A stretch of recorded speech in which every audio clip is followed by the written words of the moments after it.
Welcome to Mysteries in the Mist, Unveiling Bigfoot's Trail. Get ready for a thrilling ride as we dive into 3 captivating Bigfoot stories that will leave you questioning everything you thought you knew about the legendary creature. From eerie encounters in the foggy forest to astonishing evidence that defies belief, these tales will have you on the edge of your seat. Don't miss out on these spine-chilling adventures. Hit that subscribe button and join us on the hunt for the truth behind Bigfoot's elusive trail. In late August 1995, my wife and I embarked on what we anticipated would be our dream vacation. We flew into Portland, Oregon, and rented a truck at the airport. Our plan was to spend a few days exploring Portland before continuing our journey. From there, we drove west on Highway 99, then took Highway 18 to 101 south, planning to leisurely drive down to San Francisco over several days. Everything was going perfectly. We covered a lot of miles before stopping for the night in Crescent City, California. We stayed at a hotel right across from the marina. After enjoying dinner at the hotel restaurant, discussing our day's adventures and plans for tomorrow, we retired to our room to get some sleep. As a truck driver by trade, I prefer to start early before the morning traffic begins. The next morning, we jumped in the car and headed south on 101. Within a minute, Mary was asleep, having asked me to wake her if I saw anything interesting. It wasn't long before I noticed a beach with black sand, so I pulled over, parked the truck, and turned it off, intending to wake Mary for a walk on the beach. As I started to turn around, I caught movement out of the corner of my eye. Standing right in front of the truck was a large figure. At first, I thought it was a bear. But then our eyes met. I was frozen, unable to move or speak, as we locked eyes for what felt like an eternity. It stood about 6.5 to 7 feet tall, with dark brown, matted hair, holding what looked like seaweed in both hands. It didn't seem startled. In fact, it looked at me with what I perceived as anger in its eyes. It snorted, and a glob of snot hit the windshield right in front of my face. Then it took 3 or 4 steps and completely crossed the highway, still looking at me. It was then that I heard the squeal of tires and the honking of a horn. The creature disappeared into the woods, and I realized I wasn't the only one who had seen it that day. I quickly got back on the road without even checking if the other driver was okay. About a mile down the road, a 4x4 pulled up behind me with its flashers on. Thinking I was getting a ticket, I pulled over. But it was the other driver. I walked over to his Jeep and we began discussing what had just happened. As we talked, my wife started to get out of the car, so I asked him not to mention the creature. I told her I was just asking for recommendations on places to see along the way. I've never told anyone about that day, which still causes me to lose sleep. I wish I'd gotten that guy's name and number because I would really like to talk about it now. Maybe by sharing this story on bigfootencounters.com, I can find the other driver. I hope you can help. Sleepless in Pennsylvania. I feel compelled to share a peculiar experience I had near Lake Oroville on September 1st, 2000. My father had purchased some land north of Oroville near Concow, California. The property is quite remote, set back nearly a mile from the paved road, making it so secluded that you can't see any neighbors. On a warm summer night in the mid-1980s, after watching a movie, I stepped outside into the dark for some fresh air and to relieve myself. As I stood there, I heard a series of shrill screams echoing in the distance, occurring every few seconds. These screams were unlike anything I'd ever heard before or since. They sounded like a cross between a woman screaming in agonizing pain and a mountain lion.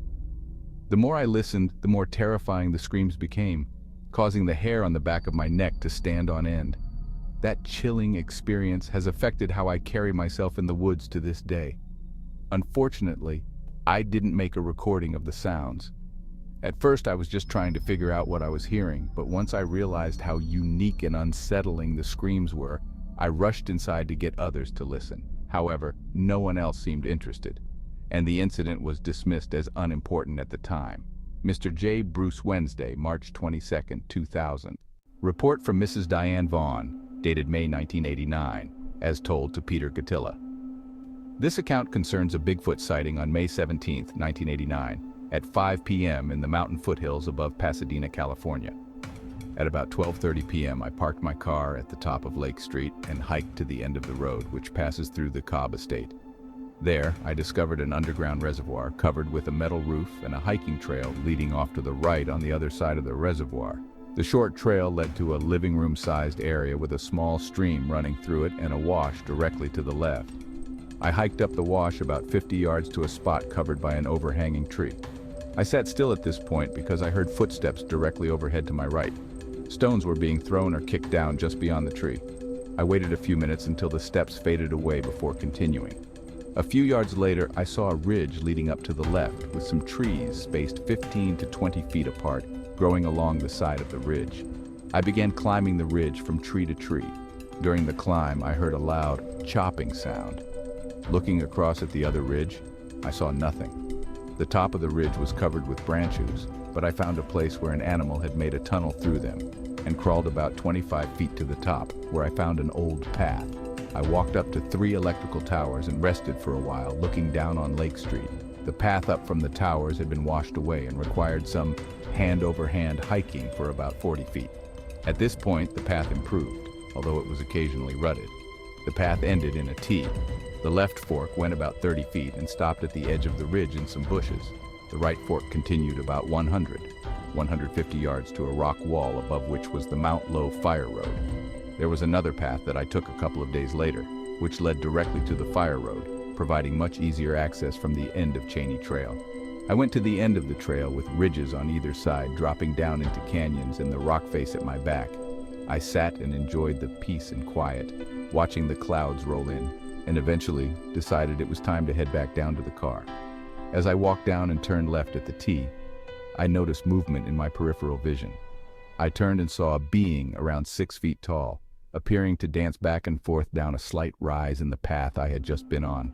Its arms were out, and it was leaping from side to side down the path. It was completely black and covered in hair. I ran up the path toward it, and it ran off the side and down the bushy ridge. I looked down after it, but could not see any sign of it. "It's okay," I called. "Come back." Then I returned to where I had been standing when I first saw it. The Bigfoot reappeared on the path, right where it had left. We stood looking at each other. I wanted to get closer, but didn't feel it was possible. After a few minutes, I realized I had to head down the ridge because I didn't know where the path came out on the Cobb estate, or its condition below, where I had joined it on the ridge near the towers. I raised my arm its full length and slowly waved at the Bigfoot in a grand gesture, from one side of my body to the other. He turned, faced toward the Fire Road visible from the path on his right, and waved the exact same way I had. He then walked off, and I heard the chopping sound again. Diane Vaughn, Eagle Rock, California. Note: Diane Vaughn told Peter Gutilla about her encounter the same day it happened. The next day, he went to the site and found one good castable print.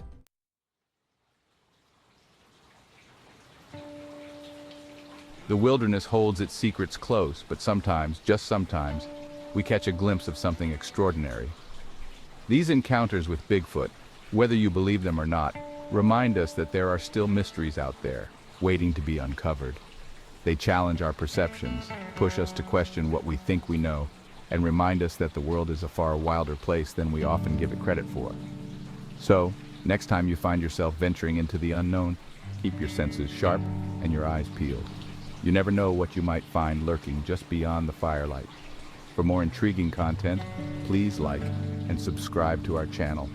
And don't forget to click the bell to stay updated on our latest adventures.